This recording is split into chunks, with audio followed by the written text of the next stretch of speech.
Saints of the Americas is a series that seeks to share information on the life and times of the saints of the Catholic Church celebrated in the Americas. Your program hosts are Father Jim Corda and Father Jack Lavelle.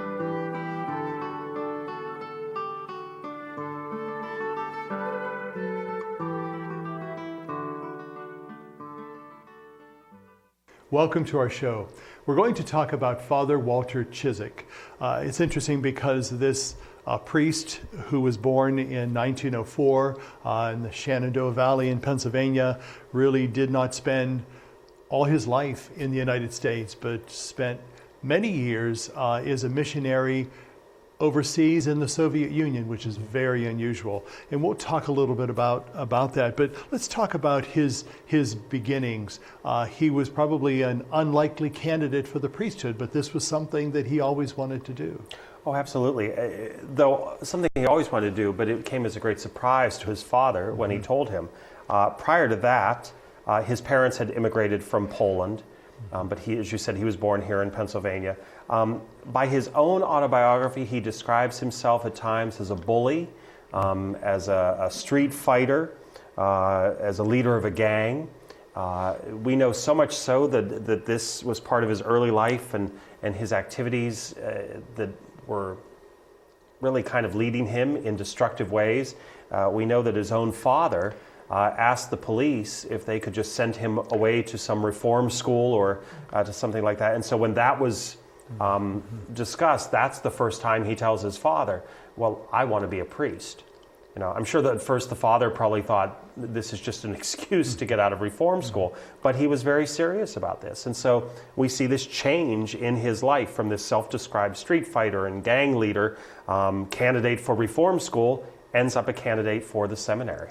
You know, it's interesting as you were talking, I didn't want to read anything into his early life, but you wonder if those traits that he had that were unseemly really helped him in the Soviet Union, because he had to have some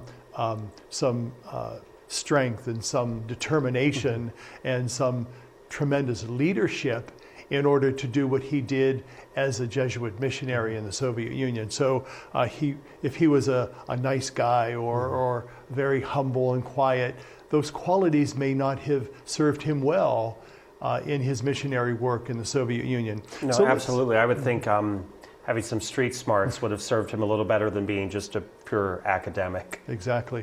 Let's talk about his early training and then his subsequent going as really a clandestine missionary in the Soviet Union, because this was a time when Christianity and the church was highly unwelcome in this very pagan country. Well, we know that his first experience as seminary was in Orchard Lake in Michigan, predominantly a seminary that we know nowadays of training people of Polish ancestry and Polish background. We know that there he really got involved in a regiment to kind of deal with difficult conditions. He used to love to swim in the cold water, and he used to love to run 5 miles a day. So he really was preparing himself to be physically fit as well as spiritually and intellectually. We know that he has studies then in Rome, that he goes to Rome. One of the things that captivates him then for this whole journey to the Soviet Union was around this time when he's in Rome, Pope Pius XI is looking for volunteers to go and serve as missionaries to the newer Soviet Union, the former Russia. And we know that is what piques Walter's curiosity. At that point, then, he can't get enough information. He wants to read everything and learn everything and know everything about this newer Soviet Union. And we also see that he really gets thrust into the Soviet Union. He gets really accosted. He gets questioned by the KGB. We know that what he is doing as a missionary is being seen by those people who are in government who do not want this to continue. And yet we see him continuing his work as a Jesuit missionary, administering the sacraments, preaching the word, celebrating that faith even clandestinely, because that was what they had to do. But his perspicacity, his sense of doing this because he has to do it. And that really was his call, as you had mentioned from the beginning. This was something that he wanted to do. And how many of his classmates or confreres would have been called to go to serve in the Soviet Union? Granted, he would have come from a Polish background. They would have understood that whole sense of persecution, of being not allowed to openly at times practice their faith, and how important it was for him to allow people to do that.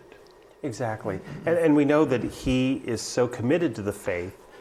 It's that duality of being so captivated with this country that invites this persecution, but yet he felt the call to change the ways, to minister to and to reach out to people.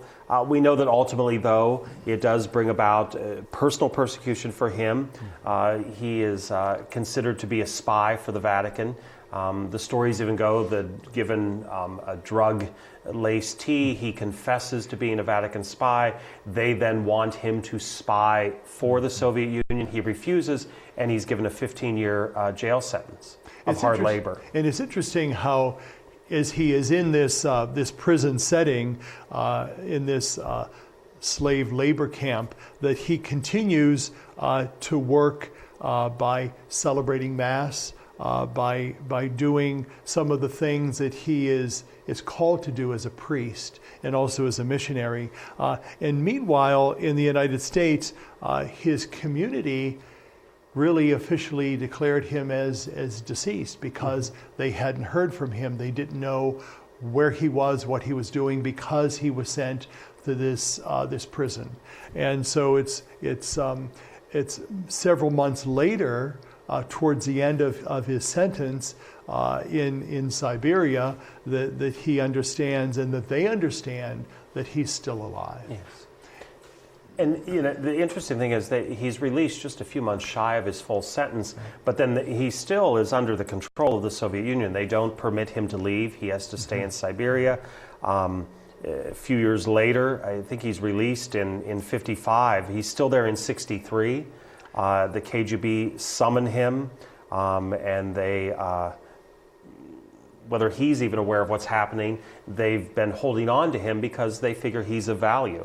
And so in 1963, there's an exchange where the Soviet Union, the United States returns a couple from the Soviet Union accused of spying, and Father Cisek returns back to the United States, being gone for nearly 30 years at that point from when he went to Rome.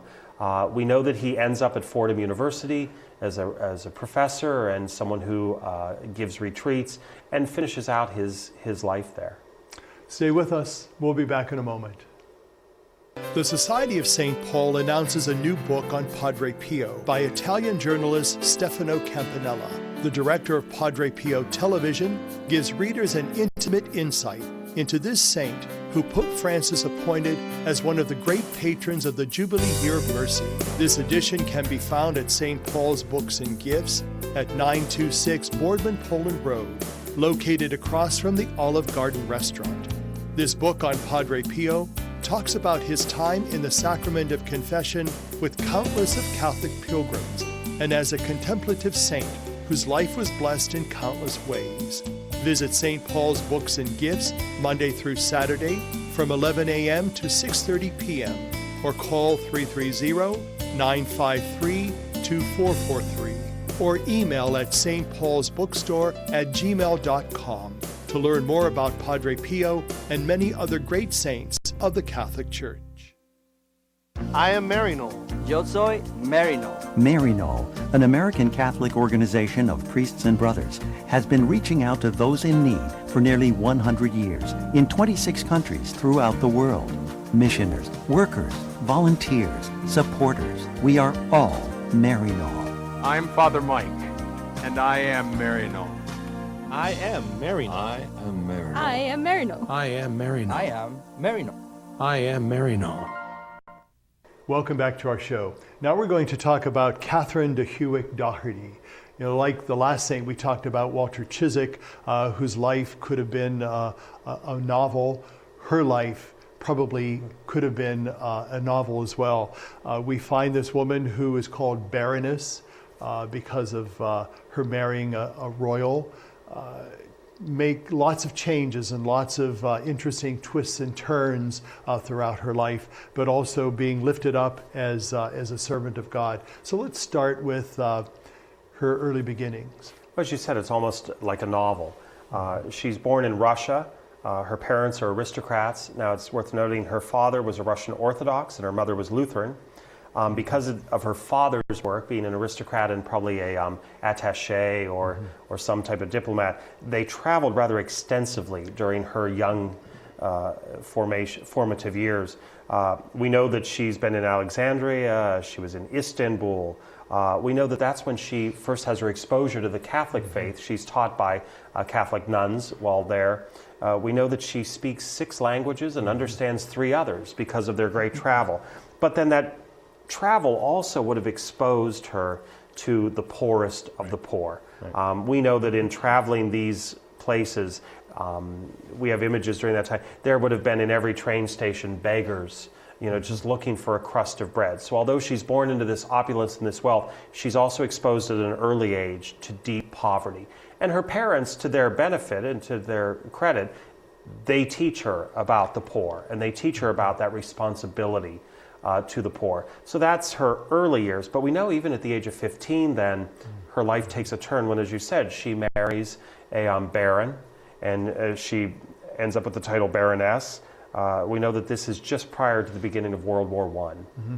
And it's interesting because then finally, because of the Bolshevik Revolution in 1917, her and her husband then made their way to England in 1920, and that's when she was received into the Catholic faith. Mm-hmm. So this conversion process began, as you had mentioned, with listening and being taught by the nuns in Alexandria, Egypt, to her time then in England when she was received into the faith. And so while they were celebrating that and their life together in Canada, then eventually they immigrated to Canada. And so we see them going to another country, which brings them to the Americas. And so this whole sense that they are people on the move because of their particular situation, they also have the wherewithal to be able to do that. And we see them now in Toronto. And what is she doing in Toronto now with those that she comes to minister to? Well, first, the title at this point, Baroness, is a little misleading if we think of wealth because of what happened with the loss of wealth and property with the revolution and then the moving from Finland to England. They really don't have anything but a title at this point. Stories are full of penniless, titled aristocrats trying to marry into wealth. Well, she's married to someone already and there's no money. She works as a laundress, as a waitress. Because of her knowledge of languages, she becomes a lecturer and a translator. We know that there's a child born at this time. However, that journey of faith that becomes part of her life doesn't necessarily become part of Boris's life. And we know that he starts to live a rather dissolute life, debauchery, drunkenness, and as a result, they separate by 1930. And then we know that in 1940, she hears about this particular place called Friendship House, which is located in Harlem. And they're doing the work that she likes to do. She comes in contact with someone who eventually becomes her second husband. Mm-hmm. And let's talk about some of those circumstances. We say, well, how can someone who is Catholic get married again? Mm-hmm. Well, we know that though they separated in 1930, they really don't divorce for quite some time. Mm-hmm. And again, we don't know the circumstances. We could speculate. I don't have all the information. But oftentimes what would happen is they would just go their separate ways and forget about the whole need for a legalized divorce. We know that they then were divorced and that she was granted an annulment by the Catholic Church.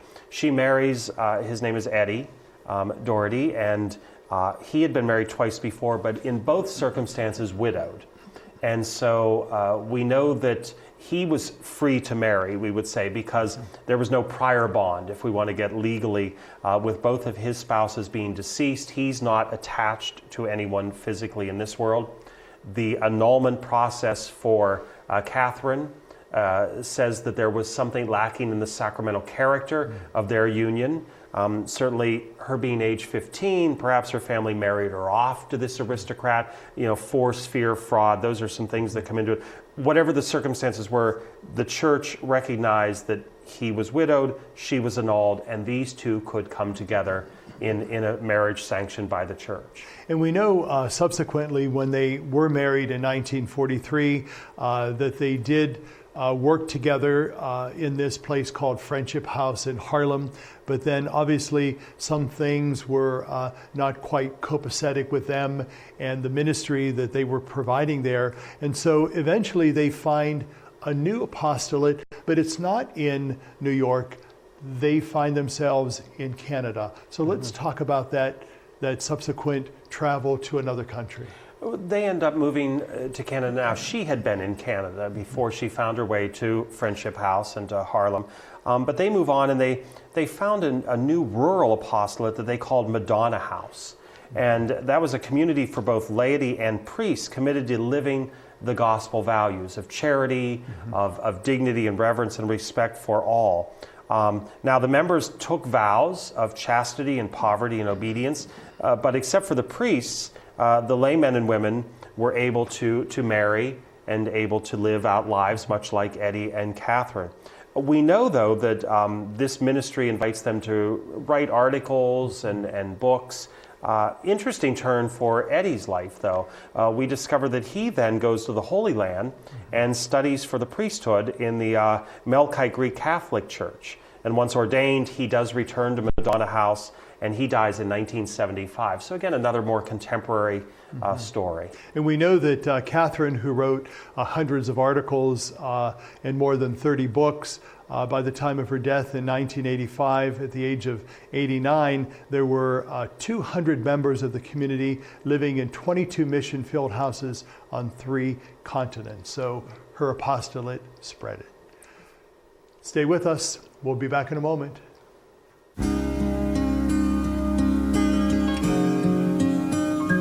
We all share the same sun, and we share the same moon, and we share the air that we breathe. But we all share much more. Every soul at its core knows what every other person hopes and needs. Every heart wants to grow, every mind needs to know, every voice wants the chance to be heard. Every person who lives shares the hope they can give. Let us all share the joy, share the joy.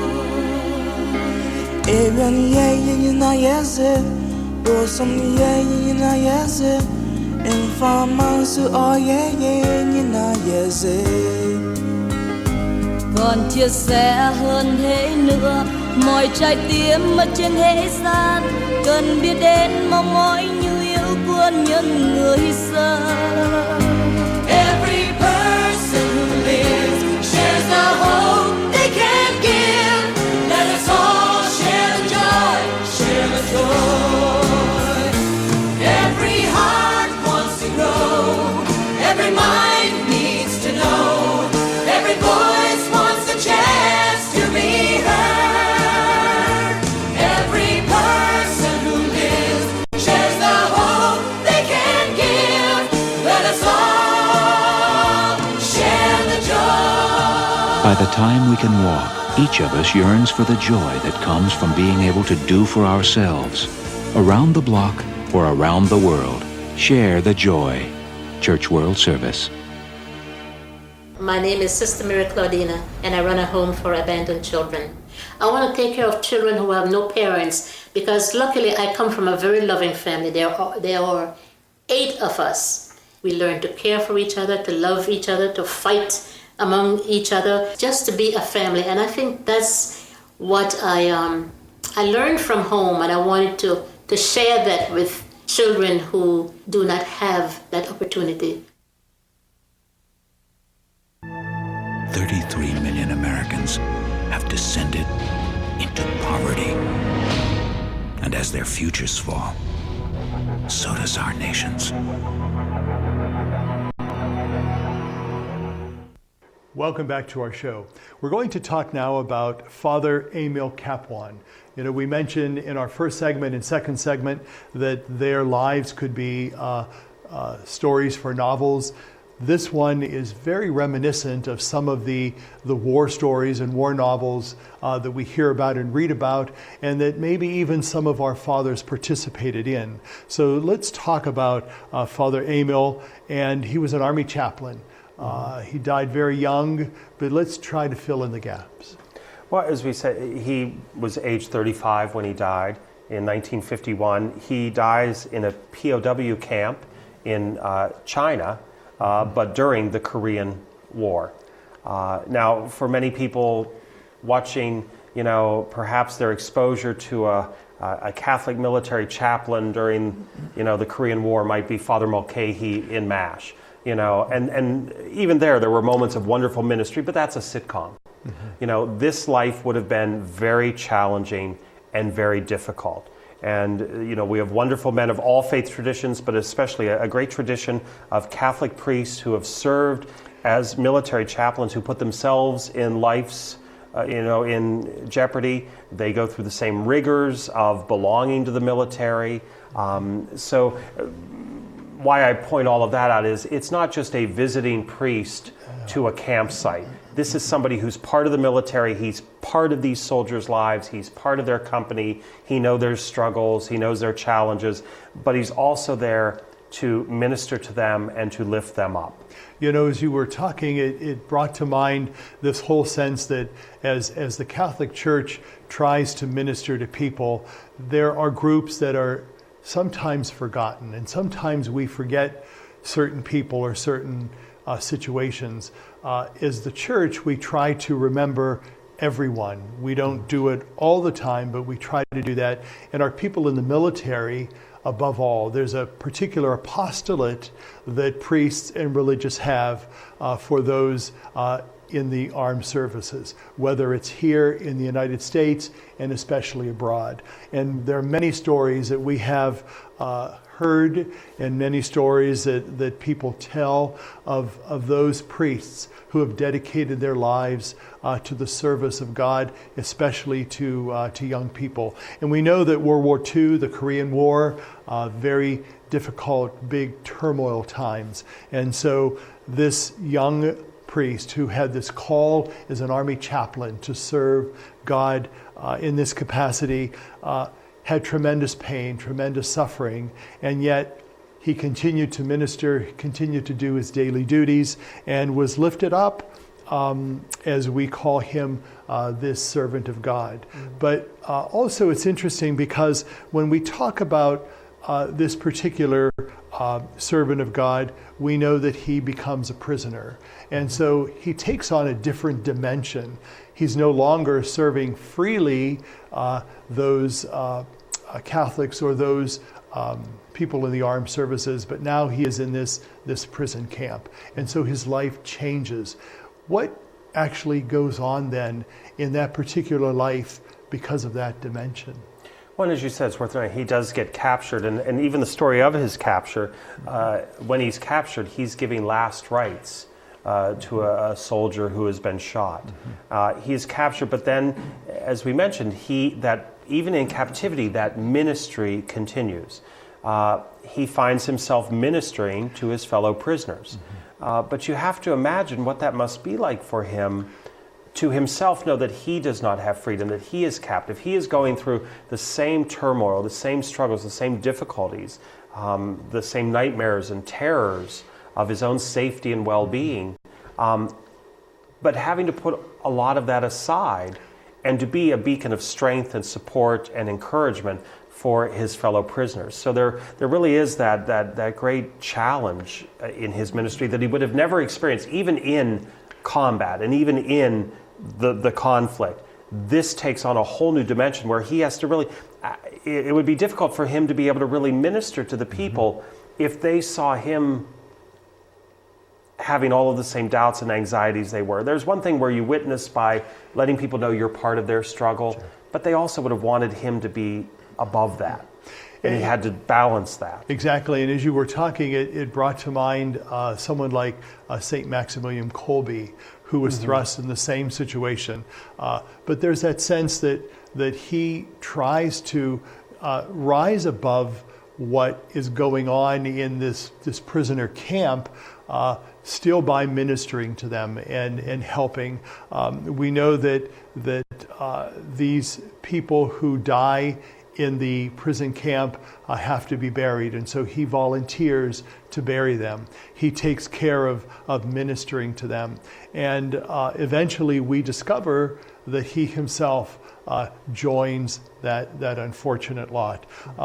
And so when we talk about his ministry, what does that ministry entail? You know, for us as priests, we celebrate Mass in some beautiful places on the weekend. We have an opportunity to have shelter and food and clothing, but those are not the luxuries that people in war experience. And so we see him ministering during these difficult times.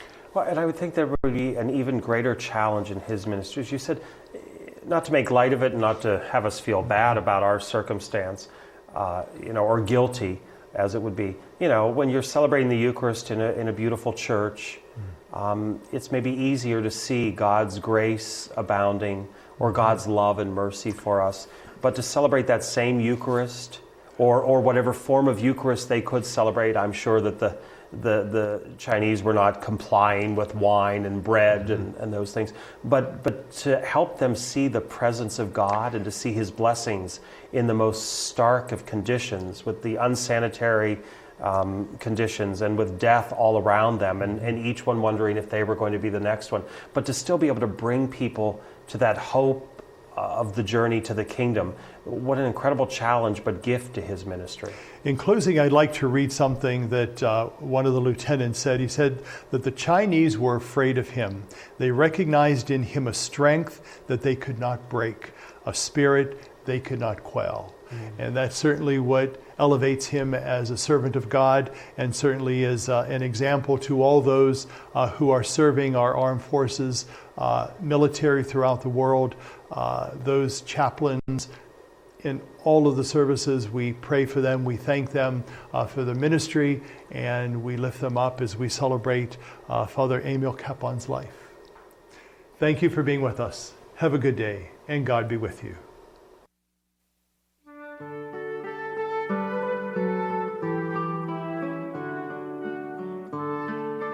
Saints of the Americas was a production of CTNY, the Catholic Television Network of Youngstown. Your program hosts were Father Jim Corda and Father Jack Lavelle.